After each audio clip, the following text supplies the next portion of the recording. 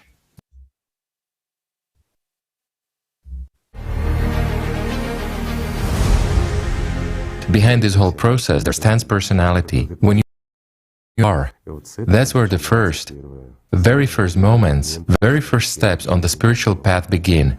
Why? Because as personality you can invest your attention in primary consciousness, in secondary one, or you can develop your spiritual nature. And as soon as you begin to allocate your attention as personality, this is calm and joyful, is without any pressure and violence, because the body has nothing to do with this. They say, how is it that a person feels bad after spiritual practice? A person cannot feel bad or in any other way after a spiritual practice. This doesn't affect the body in any way, because all processes take place outside the body, meaning at the energy level already. And so, when you as personality already begin to invest your attention, to distribute it, you give a little bit to consciousness, but more to the spiritual. What appears there? That internal warmth, not physical warmth, but the energetic one, let's say, the one which is that very light that we, in order to somehow explain it in this three-dimensionality, we call it love, happiness, and many other similar synonyms for what is really wonderful. It is extremely difficult to describe it. It's a full range of colors, and everything that is the most interesting here just pales and turns great in comparison with that feeling, which the feeling of life gives.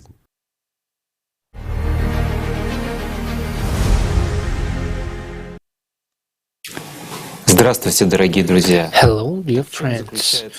What is the essence of spiritual work on oneself, and why do we need to work on ourselves spiritual?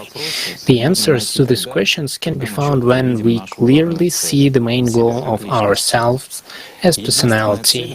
The only goal in everyone's life is to become an angel, to gain eternal life. This is the liberation from the dictatorship of consciousness, that is the matrix in one's head, because consciousness is the devil's most important tool, but it is difficult to detect this until one stops believing that the devil does not exist in our head. The knowledge of how to achieve this was brought into our material world through our prophets, Buddha, Jesus, Muhammad, peace and blessing of Allah be upon him. And because of this knowledge, we have a real opportunity to achieve spiritual liberation.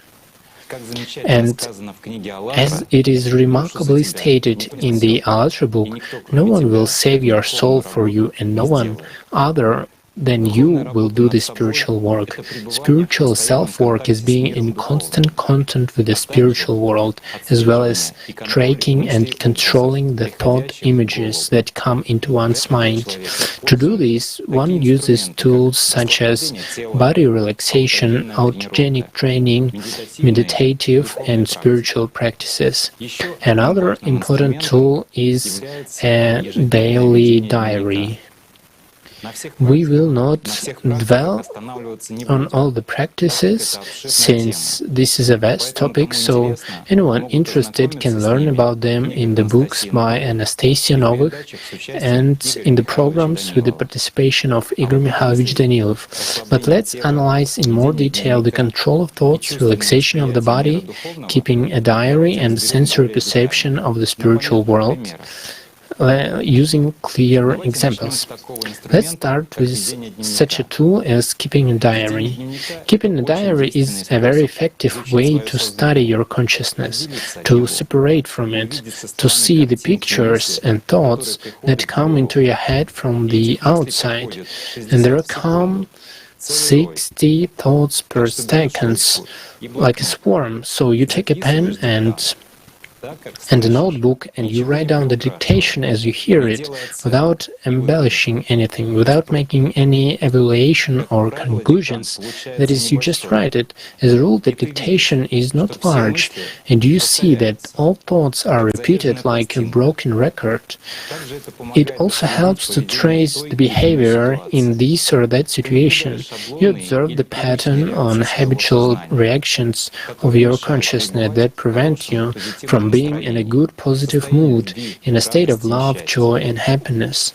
Thus, thanks to keeping a diary, among other things, comes the answer to the question, who am I? Am I an observer or a listener?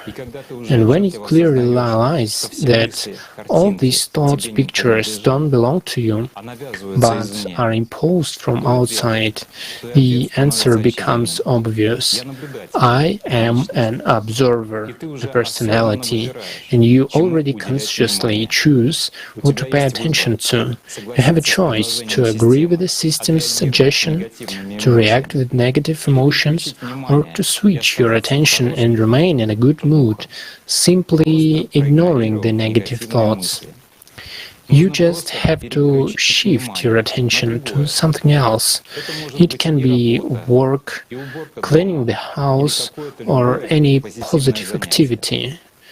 Consciousness needs to be disciplined so that it doesn't impose its aggressive attitudes. As you know, the devil has no arms and legs, he only whispers through our thoughts. And everything in this three-dimensionality is done by us. It is useless to fight with consciousness, you just have to learn to ignore aggressive thoughts. And another very important aspect, in order to ensure the consciousness does not interfere with our life, we must constantly load it with work, and the more, the better. The most important thing in spiritual work on ourselves is to learn to control your attention and direct it into an essential connection with the spiritual world, with God. It is the constant gaining of God's love.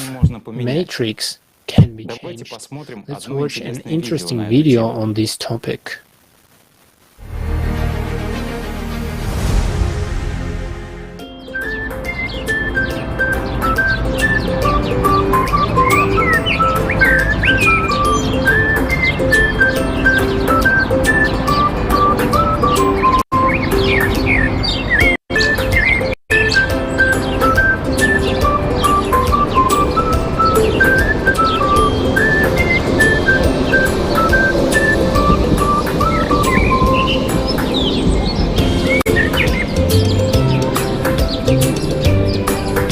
I wish I were in the mountains now. What if they pass my project to another department? Oh no, I'm doing my best. But what if they really will? Nah, that's impossible. I'm the driving force of the whole company. They will definitely... Or have already done it. What an asshole my boss is. I should have told him everything long ago. Call him right now. What if he fires me? Fire me? I'll quit myself. That's it, I'm calling.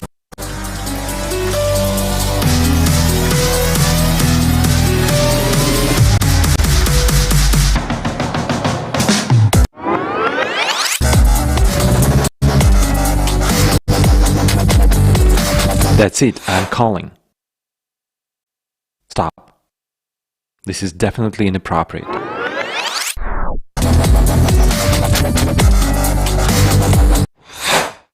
Nah, that's impossible. I'm the driving force of the whole company. Stop. What a center of the universe. Everyone strives for a common goal.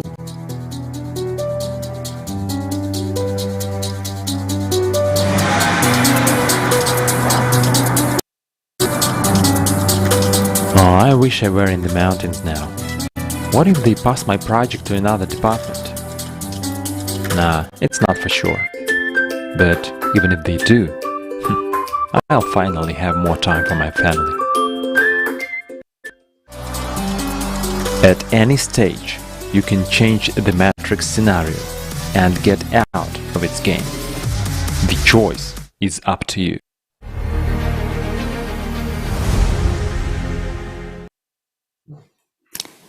Каждый из нас Each of us has been in such situations when we want to act kindly in a good way, but in reality it happens just the opposite way. Often we feel irritation or hatred towards someone in this or that situation. For example, we don't like the way a person behaves towards us or another person, and then aggression flares up inside us, a desire to strike, kill, insult, or be rude. And this aggression from consciousness, first of all, is directed exactly at us as a personality. To put it simply, if you send a negative message to a person, you will receive the same in return. It acts steadily as a law, and our task is to remain in a sensual connection with the spiritual world in any situation. If you have already found yourself in an aggressive emotional environment, the first thing to do is to relax the body, because this weakens the neural connections between the body and consciousness, which means that your reaction to what is happening will be much calmer.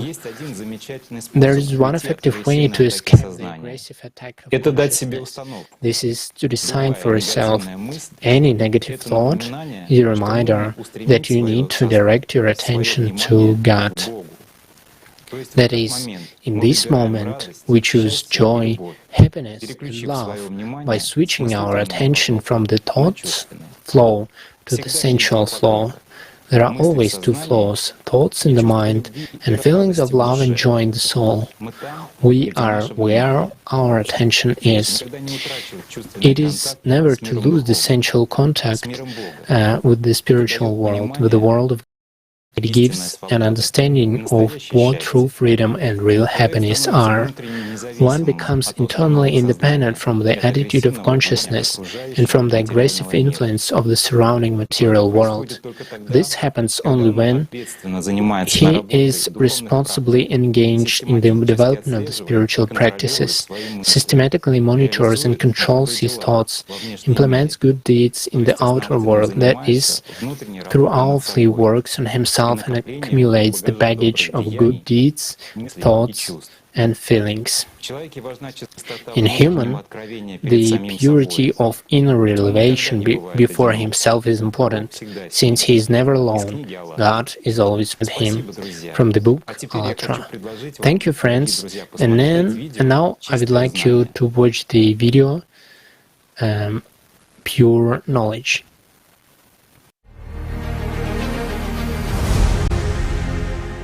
Pure knowledge. Precisely the pure knowledge is akin to, and in this water life emerges.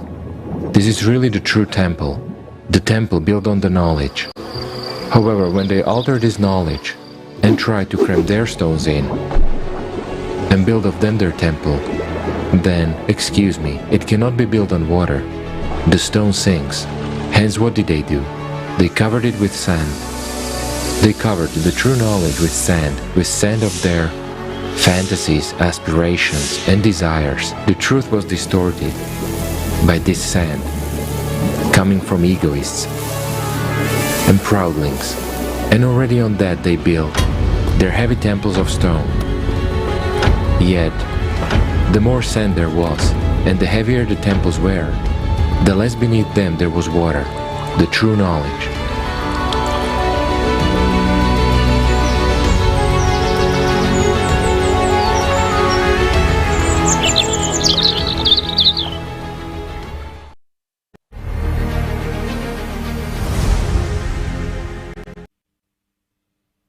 Dear friends, I'll be honest. It is an uneasy task to explain what it means to live as a personality, and for many reasons. The first being that I am learning to do it myself. So I'll begin with the thing that I know all too well, the opposite, in the Matrix. We're taught that the voices in our head are who we are. I think, therefore I am. Thank you, Descartes. We will have to go against the grain here, so expect some resistance. Everything starts with the understanding that the thoughts are not ours, and we do not control them. It may feel like we do, but that's only a trick. Let's do a simple test. try holding a thought for a minute. Can you? Was it you who requested the swarm of thoughts that flying through your mind right now? If you were the one in control, I bet you would know which thought would come next, right? So where did all these thoughts come from if you did not request them? They're definitely not the product of our brains. Scientists have proved this many times over, and the evidence was presented at a global online conference, Life After Death, Fiction and Facts on ALLATRA TV. None of us can deny hearing the thoughts all the time, as if we were listening to the radio we can't turn off. And what do we mostly hear? Disturbing thoughts about what happened in the past or might happen tomorrow, as if we were playing the game which problem should I deal with next. In such a fear-based concept of reality, everything revolves around being accepted by others or gaining some form of security. And this is how the animals live. Well, some might say, but there are positive people around and I also have positive thoughts, just not all the time. This is normal, this is life. Black stripe, white stripe, and that's another trick of the Matrix, whose goal is to persuade us that it doesn't exist and this never-ending parade of thoughts and emotions is life. Well, you've certainly also experienced another state when everything seems to be beautiful and inspiring. Perhaps you are maybe meditating. So why not perceive this state as true life? And why isn't it always like that? Well, let's continue with our analogy with the radio. Imagine that you can tune in to either of the two available radio stations. You can't listen to both at the same time, and you can't turn the radio off.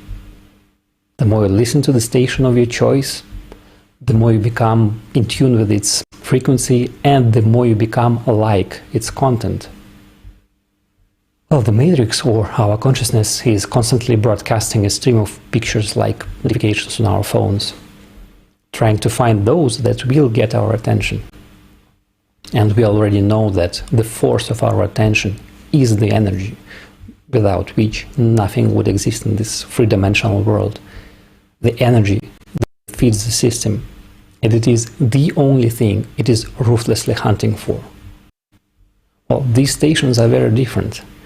The Matrix FM runs only very aggressive ad campaigns with one and only one goal: find the ones that will make you buy its damaged goods.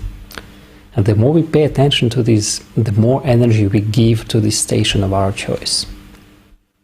Well, not much you can do to resist, but that's not true. As with the radio hosts are just talking. No one has the power to force you to do whatever you hear on the Matrix FM. It is only a suggestion. And the choice is always yours. Bite the bait or ignore. And as a regular radio station, it has a broadcasting schedule that plays on repeat. So try noting down the thoughts you hear and the time when they appear.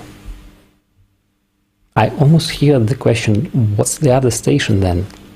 Well, let's call it Love FM. There are no catchy ads, you will not hear anything in your head, and no one will scream, "Stay tuned!" Instead, you will feel the light inside, the warmth and joyful calm that grows attention is on this feeling. This is life, the only life there is. And the choice is yours. The choice was yours, whether to listen to the thoughts that the Matrix sends your way or ignore them and be happy. The thing is that we can choose only when we know that there is a choice. And this knowledge was purposefully hidden and erased for the past 6,000 years. So now that we have this knowledge, the first step is to make a decision, because decision equals action. Some might say, but I can decide to act yet remain sitting on the couch. And I wouldn't argue, as a decision was made, but the actual decision here was a decision to do nothing. I'd also like to share some practical tips. Always remember about your goal. in everything you do. You have to be clear about why you are here at this very moment. And it has its goals, and you, as a personality, have yours. If you understand that you are a personality, stand your ground and live according to your goals, not the goals of the system. You will not get distracted when you have a clear goal, no matter what you hear on Matrix FM. And one thing that helps me hear less of this noise is putting my attention elsewhere. The best way is to get busy helping other people and doing what I can to make the world a better place. Thank you, and I pass the word to Tatiana.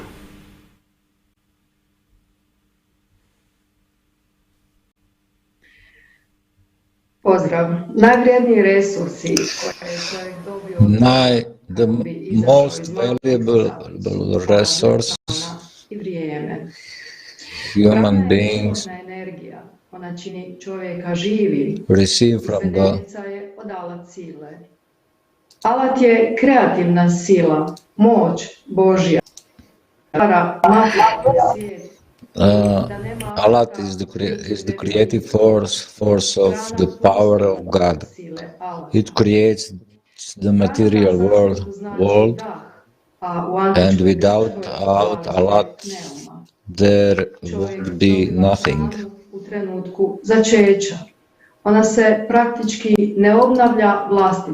Human being receives prana at the moment of his conception. It is practically not renewed on its own. Prana in Sanskrit means breath. And it's ancient Greek, it was called pneuma.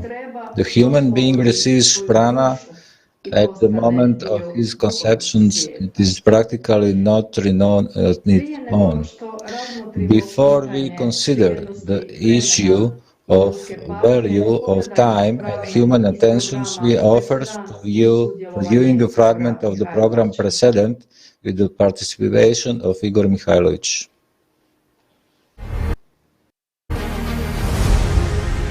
This is really so. Well, I'll give a simple example. You just want to eat, but you still have to walk for a whole week. To walk across a desert, where there is not a single shop, there is nothing. There are not even rootlets, there's nothing to eat. For instance, you have a certain amount of money, and there is one last supermarket where you can shop. So you enter this supermarket with this certain amount of money. And here you suddenly see, well, what can it be? Beautiful brooches. What a beautiful brooch, right? Well, how can you not buy it? In a desert. You buy it. Then you see, well, some costume jewelry, but it's very bright and beautiful. You buy it with the rest of your money. And then you walk along the desert, totally hungry for a whole week, with the brooches and costume jewelry. Well, you could have gone in and bought food for a week with this money. Could have been satisfied. Well, of course, without a brooch and costume jewelry. Everything is simple. Sorry, guys, attention and time are precisely that which is an equivalent of money in a consumer society, right? Meaning, if we compare both money and attention in this consumer society, if you spend money on various unnecessary things for you, no matter how much you have, it won't be enough for you. Whereas if you spend even a small amount of money, but you spend it wisely, as it is said, on the most necessary things, this will be enough. Invest attention in what you need. If you want love, invest in love. But don't invest in hatred, anger, lack of faith, doubts, bad mood, doubts. All this is what the system likes to sell.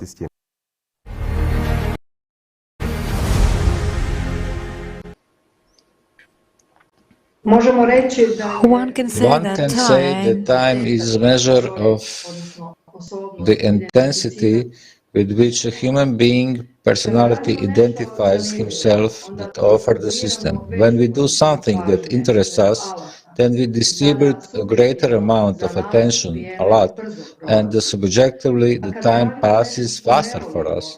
And when we do something we don't like, i.e.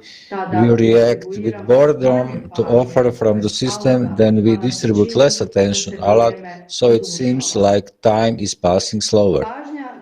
Attention, as well as time, plays a key role in our lives. The power of attention is the equivalent of prana, that is, it is equivalent to an active principle that transcends and exists outside the confines of the three-dimensional world. In the spiritual sense, attention is the unique force God has given to us and make human becomes a spiritual being. Attention distributes alat. So what a human focuses his attention to, in his life it becomes his reality. The human recklessly spends his precious resources, attention, prana and time, on illusion and pays dearly for it. In a consumer society, this recklessness is exploited to manipulate humans. Attention for the system is of the greatest value because it is precisely because of this force that the system exists. Now I invite you to watch a video about the operation of the system.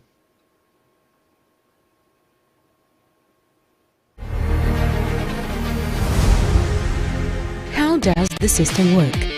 Like any information program, the matrix needs energy, and the system uses it very. Yet, where does the matrix get energy from? Let's consider a specific example. Let's suppose you have a cat. What do you think happens when you are not at home? What if nothing happens to the cat? And what if there is no cat there at all?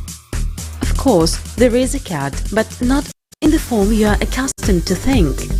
It exists only in the form of information, while at your home nothing is actually happening at all.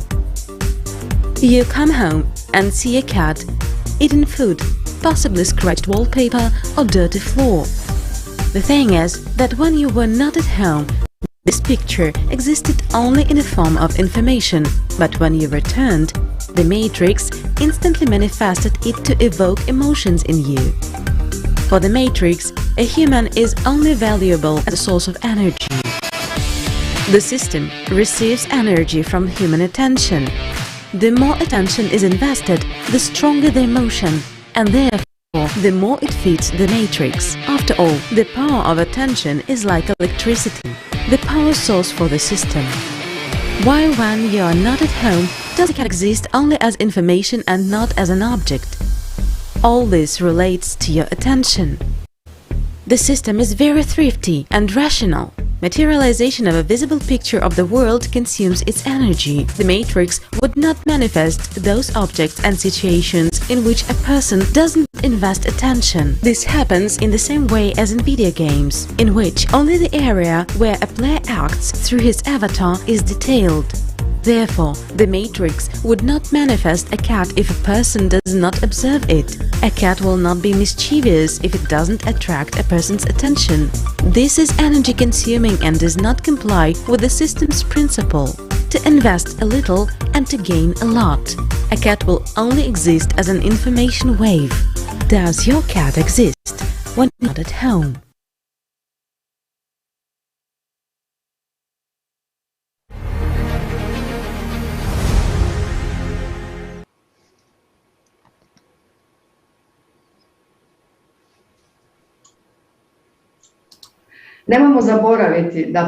Let us not forget that attention builds our reality and that we have right to choose.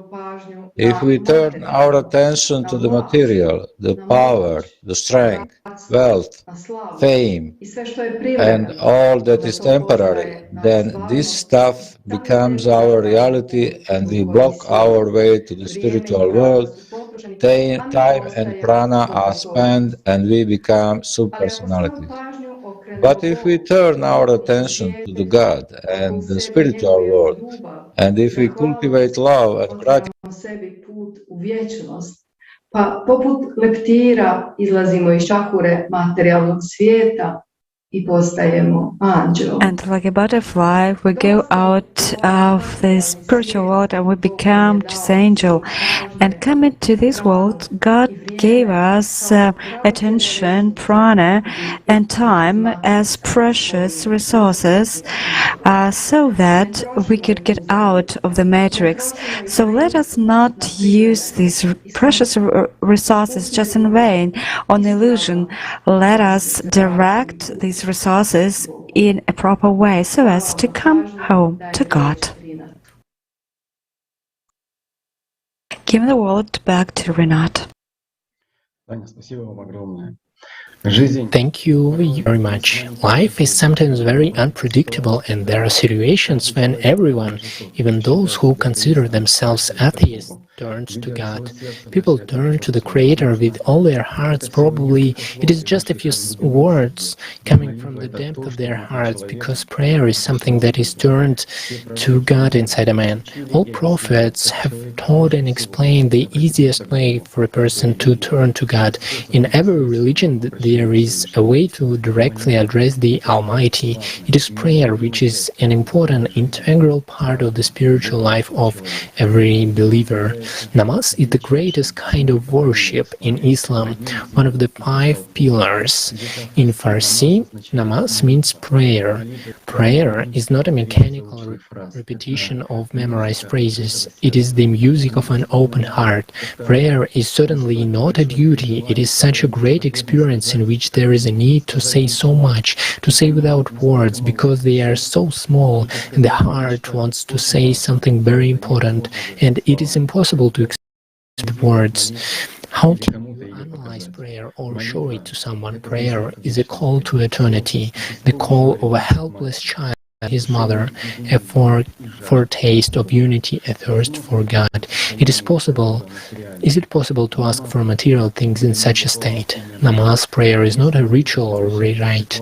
If prayer turns a ritual, it becomes useless, because it is not a prescribed technology. Prayer is the song of a heart in love with the Creator.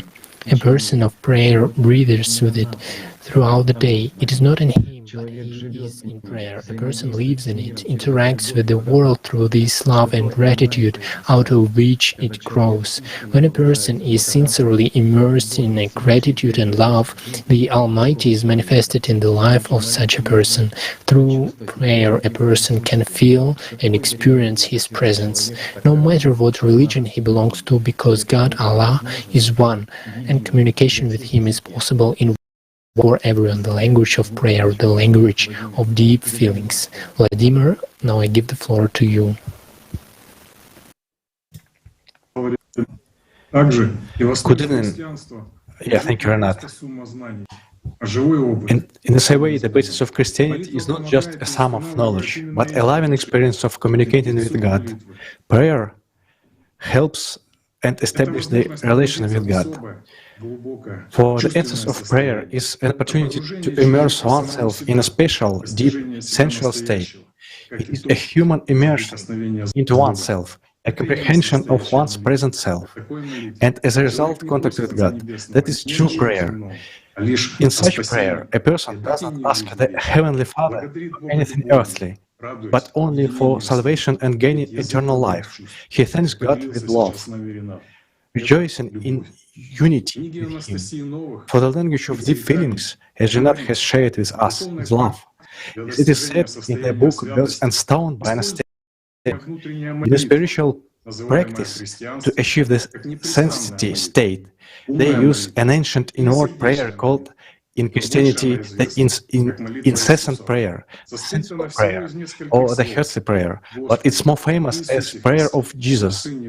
It consists of just several words: Lord Jesus Christ, the Son of God, have mercy upon me, or a short version: Lord Jesus Christ, have mercy upon me. The elderly monks describe the 3 keys of the prayer: frequent repetition of Christ's name, and address to Him, attention to the prayer, or more simply, full concentration on it, without any other thoughts, and finally, immersion in oneself, which churchmen considered a great sacrament of the prayer and called mind joining the heart. When the prayer mind joins the heart, and the heart begins to utter it. This is actually the transfer from the verbal to the sensual, more simply, the meditation beginning. For meditation is nothing but working at the sensual level without any words. In principle, it leads one by constantly repeating it with the mouth, when the mind and then the heart, gradually to that state, which is a shift in the spiritual practice of the lotus flower. Many people have used to awaken their souls. Thank you, Vladimir. You know, in Islam there is also a similar practice which is called zikr, the essence of which is remembering Allah. Repeating His name, literal zikr, means to remember, to keep in memory. That is the practice which almost not allows to forget Allah, God, in the vanity of days, to pay attention, to remember Him, His mercy, to be thankful to Him, to love Him. As Al-Ghazali wrote, there are 4 stages of zikr. The first stage is when it is uttered in words without the involvement of the heart. There is no sensual contact. In the second is when it visits the heart but does not settle there and doesn't take the root. The third is when zikr takes root in the heart, embraced in and dwells in it. The fourth is when the heart is embraced by the object of the zikr, that is the Almighty, rather than zikr itself. Perfection is achieved only when zikr and its realization leave the heart, and only the object of zikr, the Almighty God, remains. Here it is possible to know the single source of knowledge from which knowledge was given through all prophets. For all people, one can see a clear parallel with the heart prayer, the Jesus prayer in Christianity, and for every person, regardless of his religion or religious tradition, it is simply vital in prayer or meditation directing attention deep into himself, into his soul, to immerse himself as much as possible in a state of love and gratitude to God, opening up and dissolving in Him. In the verses of the Holy Quran and in the Hadith of the Prophet Muhammad, peace be upon him, it is said that no aims can be more valuable and higher than the remembrance of God. The reward for the people who gather to remember Allah will be paradise. The Prophet, peace be upon him, said that no deed can be compared with the remembrance of the Almighty in the matter of salvation from punishment by the torments of hell. After all, the meaning of prayer as the prayer practice is precisely the investment of attention in sensual contact with Allah at the level of deep feelings. Thank you, Renat. In the Gospel of Matthew, Jesus teaches, "But when you pray, go into your room and shut the door, and pray to your Father who is in secret, and your Father who sees in secret will reward you." Matthew 6:6. This is a very profound, sacred verse in which Jesus tells people where to stay in prayer. It is not at all about a material place, as one might think. It speaks of the inner chambers of the human souls. In strong biblical system, Matthew 6:6, we find the Greek word timion, which is translated in the Russian text as room, also had the meaning a hidden or inner room, an inner secret room. And so it says, shut the door, enter into your room, into your inner peace, that is, renounce the cares of this world, leave all your worldly problems and affairs in the material world, immerse yourself in the inner soul, in the adobe of the Holy Spirit, and with the purity of a child, in sincere, selfless love and gratitude to God, dissolve in the feeling of love. True prayer, like the prayer of Jesus, leads exactly to the revival of inner sensual perception of the world of God. This is love and gratitude to Him. There is nothing else but love and gratitude. Everything else is an illusion in relation to the spiritual world. Thank you. Delving into the practices of Islam, Christianity, and other teaching, you realize that the source of knowledge and the grain of truth are one, and that's life is the first of all love.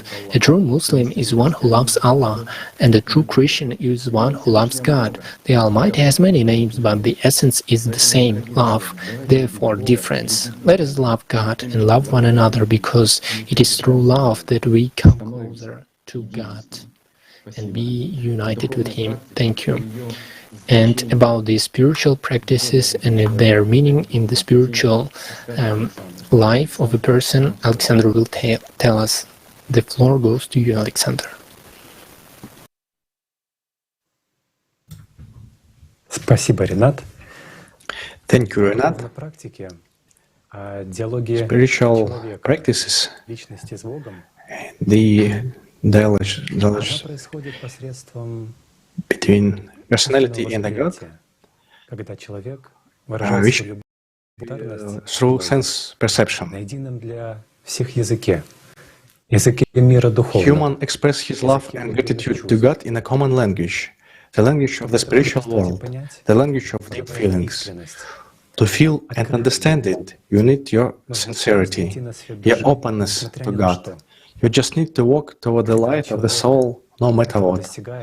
And when a person achieves this, he experiences incredible happiness and joy, peace, inner purity and freedom. All this comes from within.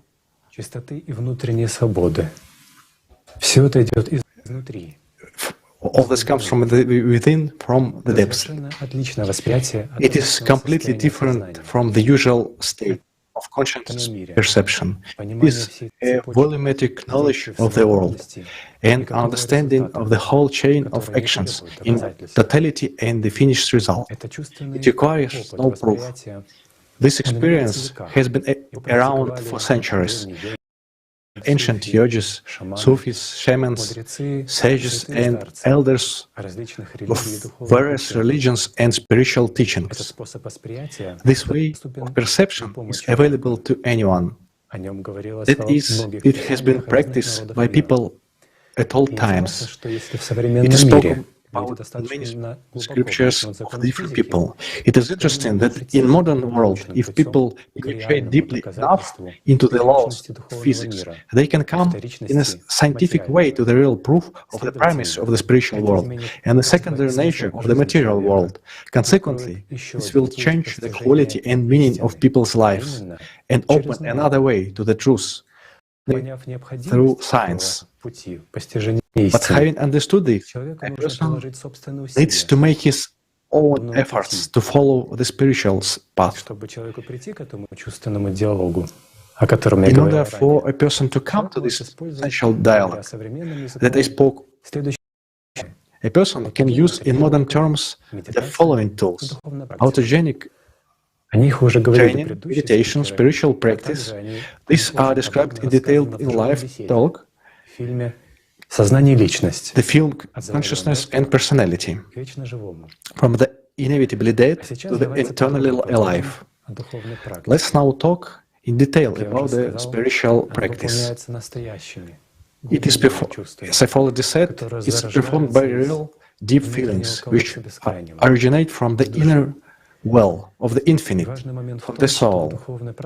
And the important point is that in spiritual practice, a person directs all his attention, his sincere love, to his soul, inside himself, to God. He is so sincere in his feelings that he begins to feel the response of the spiritual world. The answer lies in the intensification of the fire that one experienced, in understanding simple things on the spiritual path, and when complex things are simplified. One experiences feeling of all understanding, all knowing, all encompassing love for the whole world.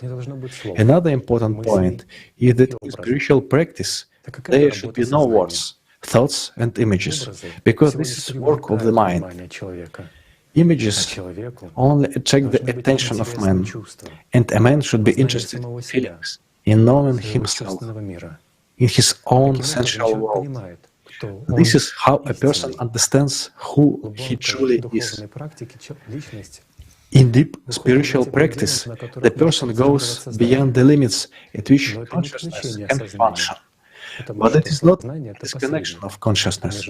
Consciousness is an intermediary between the person and the world.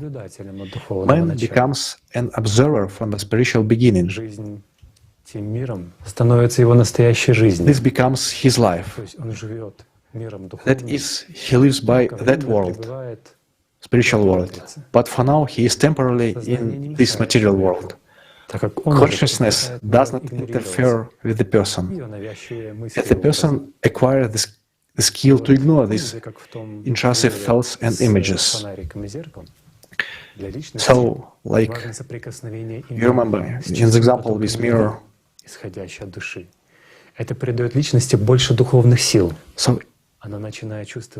gives the personality the sense of love. And the person begins to feel difference between spiritual world and this world. Personality feels the world and the processes which have no analogus in the material world. This is why that world of God, cannot be described in words. It can only be felt. In such a deep meditative state, one begins to understand and feel what true freedom is. He becomes internally independent from the purposes of the animal nature and from the aggressive influence of the surrounding material world. He becomes stronger spiritually and begins to realize that this material world is not his home world, that it is an aggressive and dangerous environment for his soul. And one more important thing is the spiritual practice is done in any place, always and everywhere. It must be done everywhere and always. It is perception of the spiritual world through feelings. It is put on the power of personality attention into that good, that endless which is inside you, of meaning, into spiritual world. Это результат жизни, в котором твоя духовность, and the person obtain the spiritual experience, поступках, действиях, and this should be reflected in your all actions, thoughts, and firstly in the help to other people and the way of kindness, because it is the shortest way to the God. It is the way out from the matrix.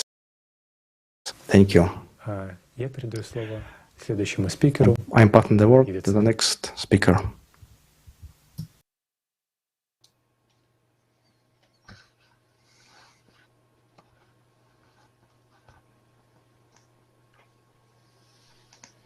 Pozdrav, dragi prijatelji. Greetings, dear friends.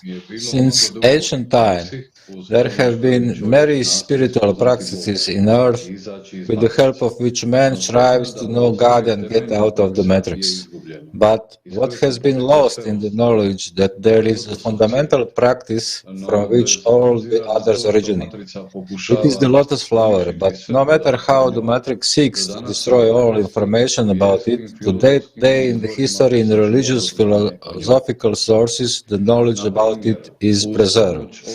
For example, Buddha, Omar Khayyam, and Imhotep came to enlightenment with the help of this meditation. Buddha, Jesus, Muhammad, and all great men knew this spiritual practice because they drew from the same source. It helped them not only to become who they really are, but also to help others to know their own divine nature. The practice of lotus blossom is easy to do, accessible to all, and beautiful. It allows you to feel the true reality with your deepest feelings. It brings one into contact through the soul with the Word of God, essentially cultivating true spiritual love and gratitude for the Creator. This practice is so multifaceted and profound that it is impossible to comprehend it completely. It is the shortest path to God. love that gives freedom, exit from matrix, as it says in Encyclopedia of Native Knowledge, the book Alatra. True love frees man internally and gives the most precious gift from heaven, the real freedom from this material world. This is very powerful force that awakens the soul. This is the shortest direct path to God. For thousands of years, people have valued the practice of lotus blossom because by doing it every second, a person can consciously know and comprehend the 72 dimensions, walk the path Sattva and appear in all his spiritual richness before the one who created everything and gave him eternal life. And in essence, to realize the inherent potential of every man to come to God as a mature spiritual being. For the detailed introduction to the practice of lotus flower, see Anastasia Novik Sensei One Book, The Original Shambhala. The lotus spiritual practice has been used since the beginning of the time. Since older time, the lotus was said to create gods. The god awakens the lotus in the understanding that the divine substance, soul, awakens in lotus flower, in harmony and love inside of you. For you are continuously taking care of your flower, controlling your thoughts and feeling all the time so that the lotus flower does not wither.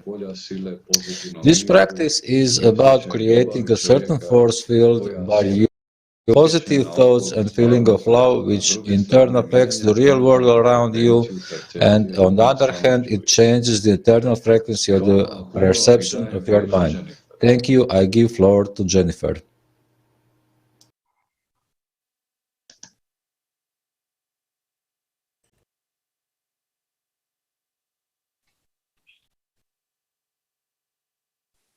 Muchas gracias.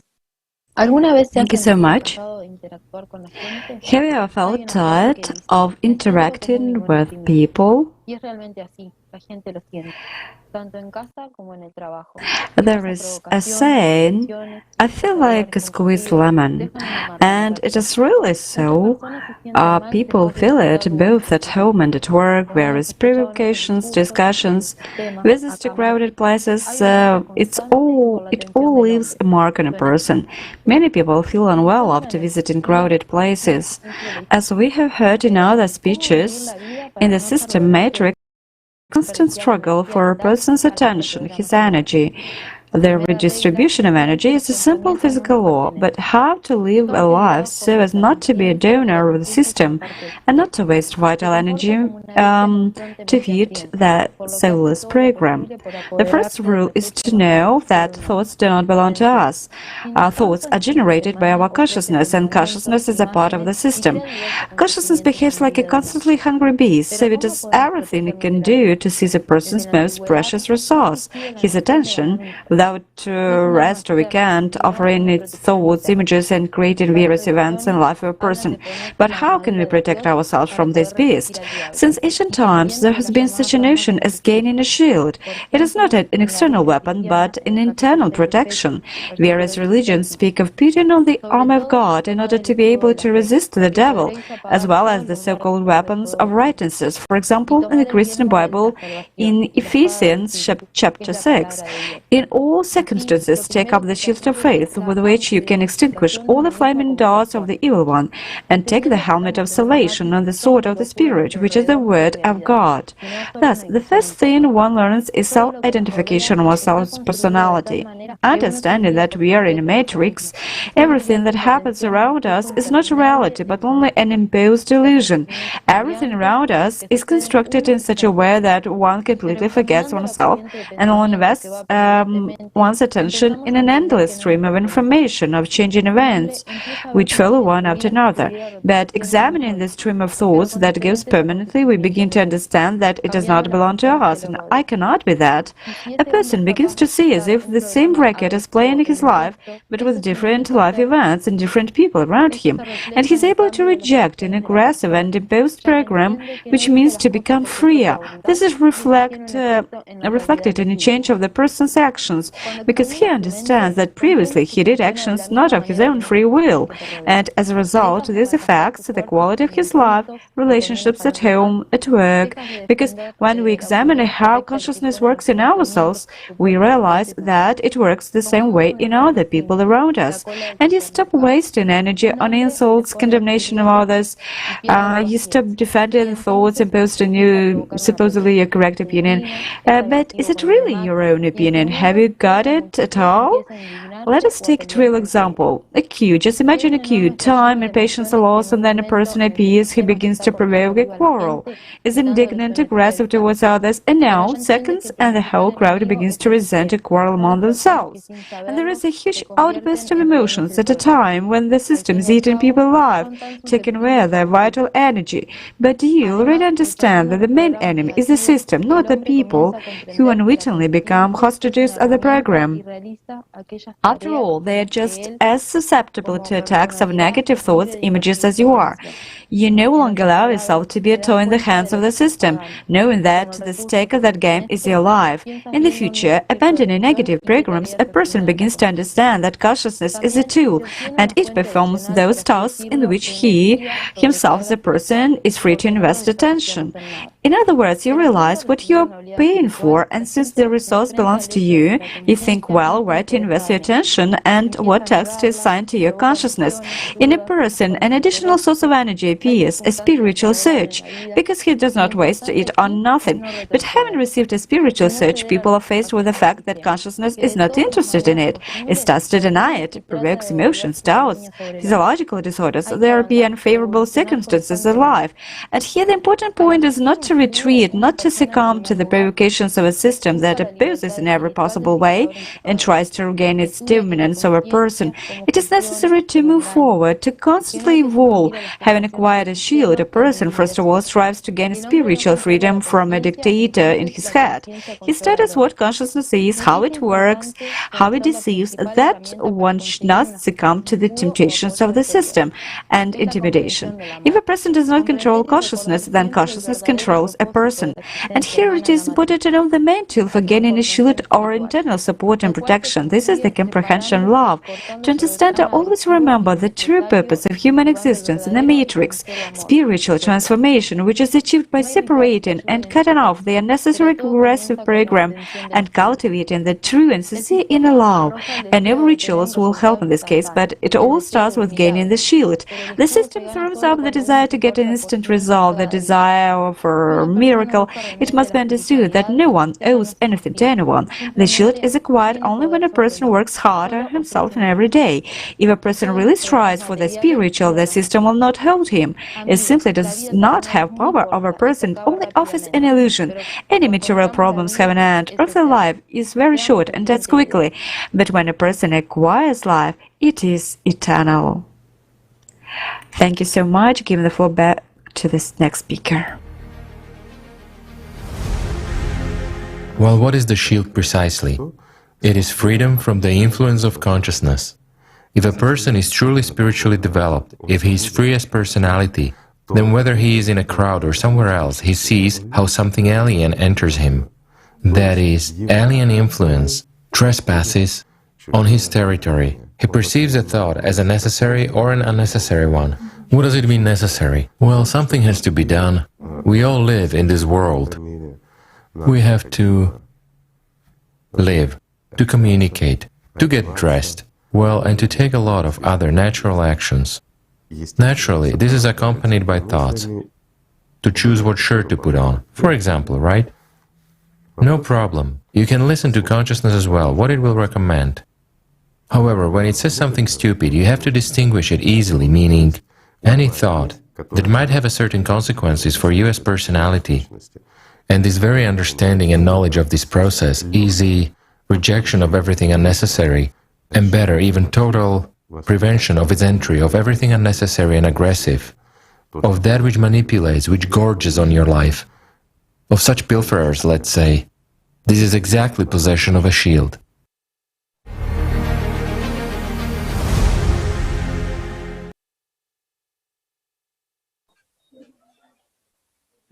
Hola amigos. Hello everyone. Every person dreams of finding happiness. Many people believe they will achieve the desired happiness when they earn a certain amount of money. Say, a man thus earns such an amount, but in the end he still feels dryly in the heart. He thinks, once I grow rich, I will definitely become happy. He becomes rich, yet he still lacks something inside. He then dreams, well, I'll gain power over other people. I will need nothing else more. He achieves such power, but he still remains discontent. Well, he thinks I'll have a family, children, and I will have real happiness.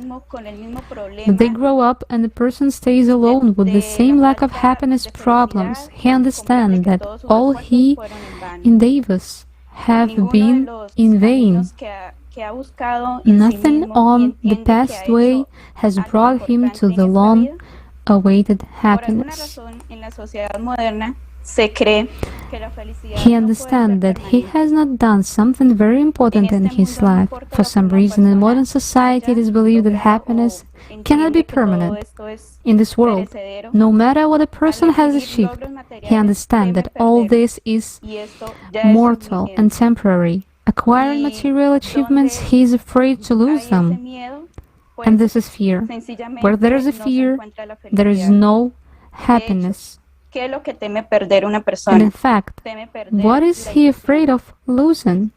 He is afraid of losing the illusion. Hence, a human may find true happiness only inside oneself. Living in harmony with one's own soul. However, when the soul is in permanent inner oppression, in material desires, is this real life? No, this is just endless suffering. And what is true happiness? God is happiness. God is love. The spiritual world is first of all love, happiness, joy, infinity. Happiness is infinite, infinite happiness. It is an ocean. It is boundless. It has neither beginning nor end. It is that state of paradise and happiness which one searches all one's life.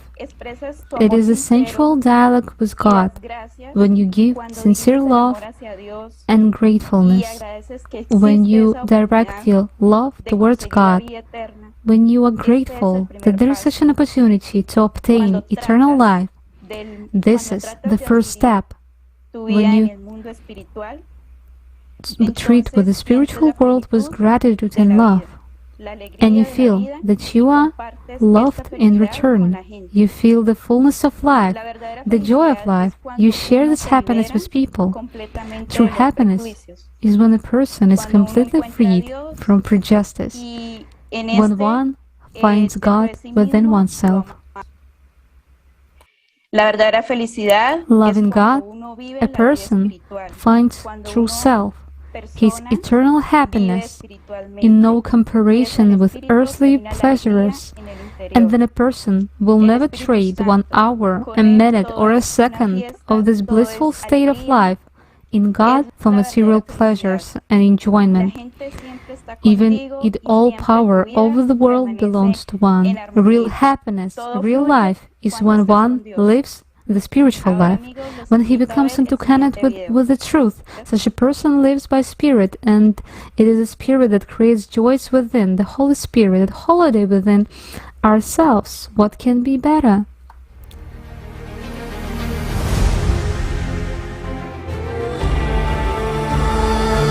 And those powers which are the spiritual powers are transmitted from the soul to the personality. They must be returned again to that same place, to that very soul, to the spiritual world. And here, if a person does this correctly, honestly, sincerely, feels that this is needed, and he is guided by this very feeling, then he starts feeling a response. And the response lies in intensification of this love, in understanding of simple things, and complex things become simpler. And this is how the dialogue begins. And exactly here, God already starts hearing the person, only when he deserves it.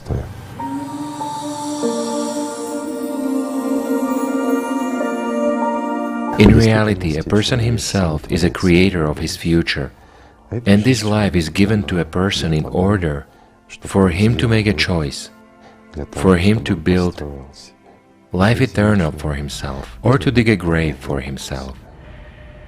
This is truth, and you can't get away from it.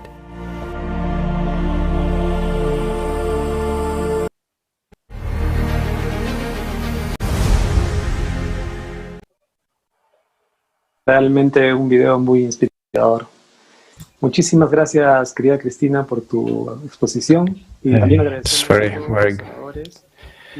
nice video. Thank you very much, dear Christina.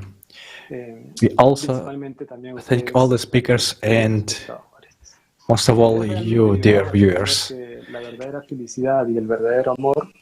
The understanding of what true happiness and real love brings true liberation. Because we have so many misconceptions in this simile, and this misunderstanding is reflected in movies, songs, books that give us a more selfish view, attachment, manipulation, belonging, comfort, hormones, and all the rest. But now we can say that we have more understanding of the path to eternity, so many beautiful things to learn along the way, and the more people who understand this better. We must also consider that when one experiences such happiness and true love, one has a desire to share it. Next, our next speaker will tell us about what it takes for many people to develop spiritually. I invite you to watch the presentation of our next speaker, Santiago. Yeah, I leave you with him.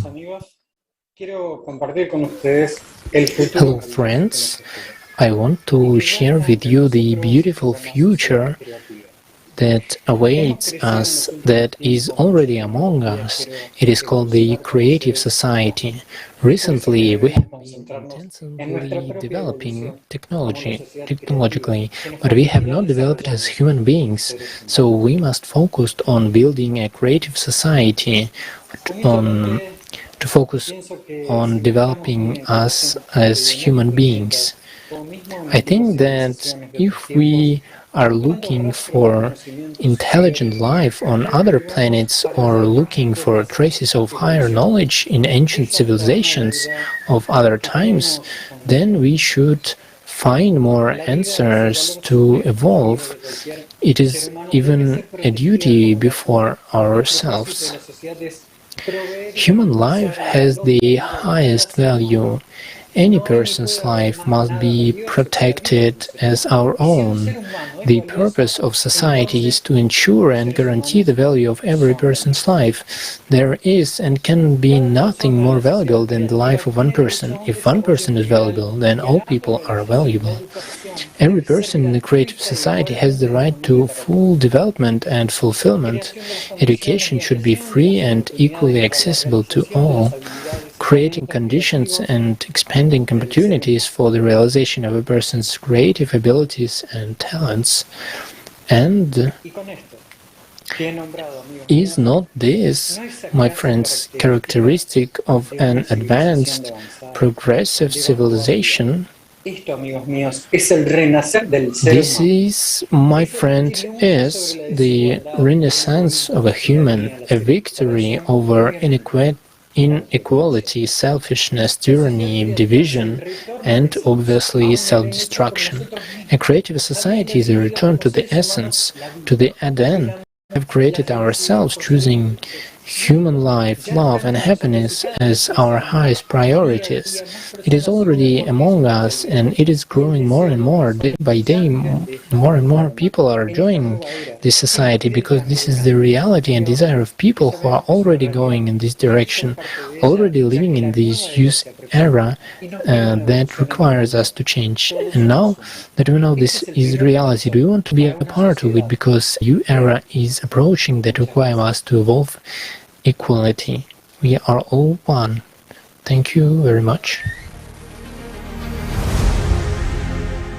And the last question. We understand that the Alatra movement is focused on the spiritual contribution into people. And the question is the following. What motivates them to do this? That's what motivates them to do this, guys. That's what motivates us all.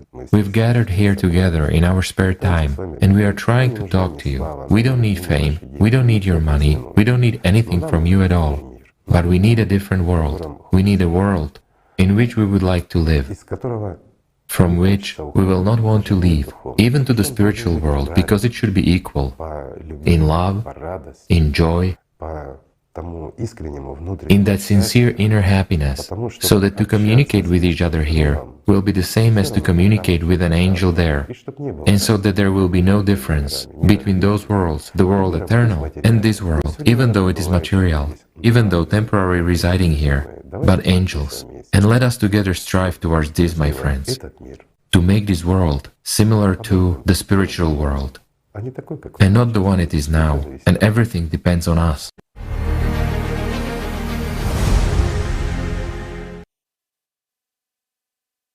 En primer lugar, este proyecto es vitalmente necesario para toda nuestra First of all, this project is vital for our entire civilization.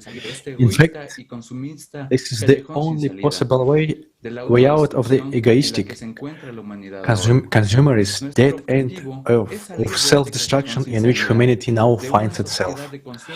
Our goal is to break this stalemate of the consumer society, the hidden form of slavery, the camouflaged system of slavery in which we all exist today as humanity, and to begin to live as human and not as an animal.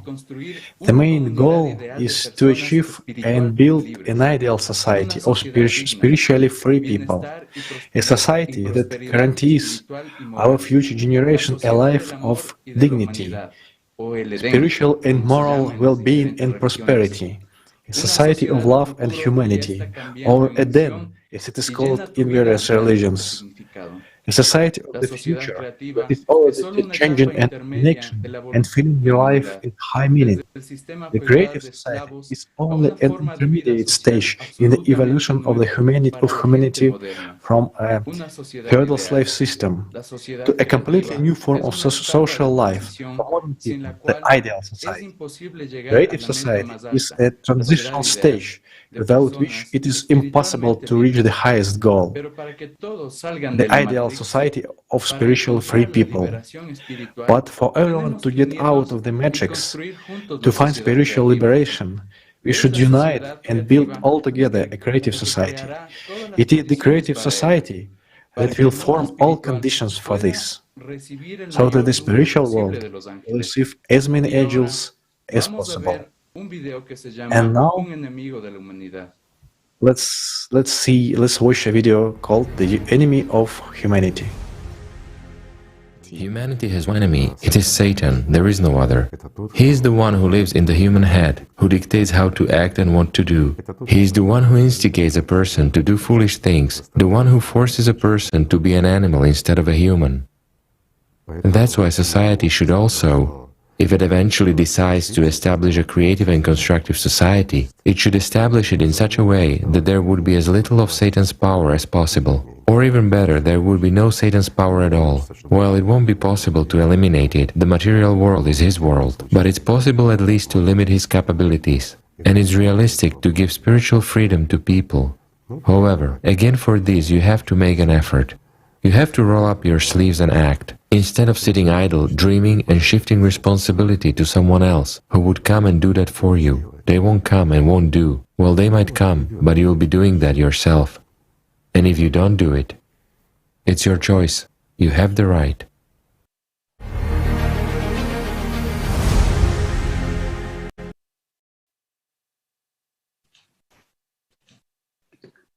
el mayor misterio de Satanás es que nos ha hecho creer Satan's greatest mystery is that he has led us to believe that he does not exist. But today we have solved his mystery, and the whole world has learned that we live in his illusion, and the true knowledge of human nature has been restored. The Son of the Truth has risen. And now, I will quote the words from the video of Consciousness and Personality, from the inevitably dead to the eternally alive. For the knowledge that is given today has separated black from white, and there will be no more gray, and many will recognize the essence, and the truth will reveal itself to them, and they will carry this word. For the spirit of freedom in the infinite God's love will be much stronger in them than the civility before the consciousness of Satan's servants. Although the system will resist the truth through its slaves, but this will be pointless, for a person will already know that anyone who blasphemes the truth is a mortal slave of Satan. Every day people will grow in understanding, and many people will glory in the spirit of the truth and will deepen in cognition. And many will reunite with the spiritual world during their lifetime, and this will change the future, and the plans of the system will collapse. After all, whatever plans the system is making, by their choice people will change everything. For those who are free in the spirit are also free in the word, for their life is in God and not in the slavery of Satan. What has been said will go around the world and will change it, and billions of seekers will join millions of those who have recognized the essence. And having recognized the essence, people will expose the system. They will understand that the real enemy is not another person. The real enemy is the system. For the devil divides, and the spirit unites. This will change people's understanding all over the world. This will make the world of people open.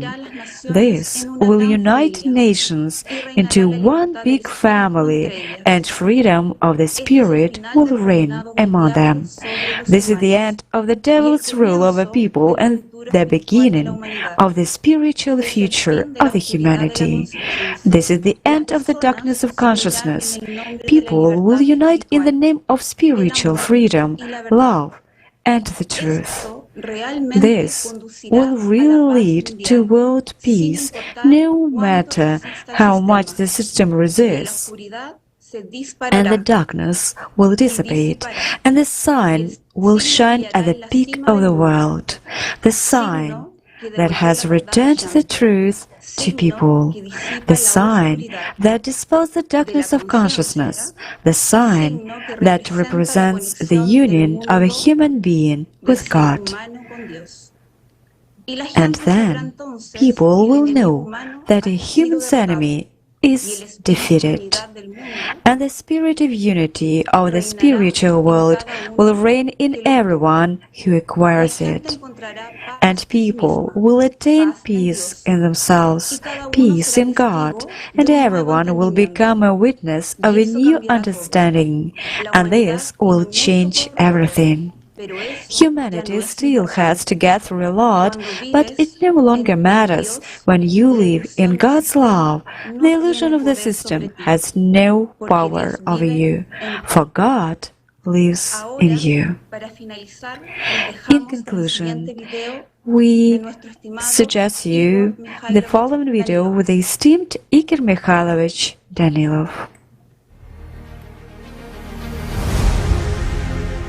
Igor Mikhailovich, what kind of conditions should be created in society which would favor the emergence of angels in this world? Everything is actually simple. In order for a mass of angels to emerge in this world, an ideal society, an Eden is needed. All of us just need to build an Eden, that which was here For thousands of years, it is possible to restore everything because everything was here. We can just recall what all of us have forgotten. We were forced to forget it, but we haven't forgotten it. We remember it. Deep inside, everyone knows and understands it. Simply, I think that people should stop serving Satan and should recall who they are, recall their nature, what we are here for, and really build an Eden. These are the conditions under which people will really become angels. These are the conditions under which the spiritual world will love and protect our entire world. These are the conditions under which preservation of humanity will be guaranteed. And this world will exist for as long as angels emerge. This is what is said in the Holy Scriptures, yes, in an allegorical and altered form, but this is true. And in order for us to build this Eden, this ideal society, we should first build a creative society, abandon the consumerist format, stop being beasts to each other, stop being enemies to one another, and become humans, and start loving each other. This is very simple. There's nothing difficult about it, right? So, my friends, let's begin with something simple. Let's start loving each other. Thank you for being with us. Thank you. Thank you. Thank you.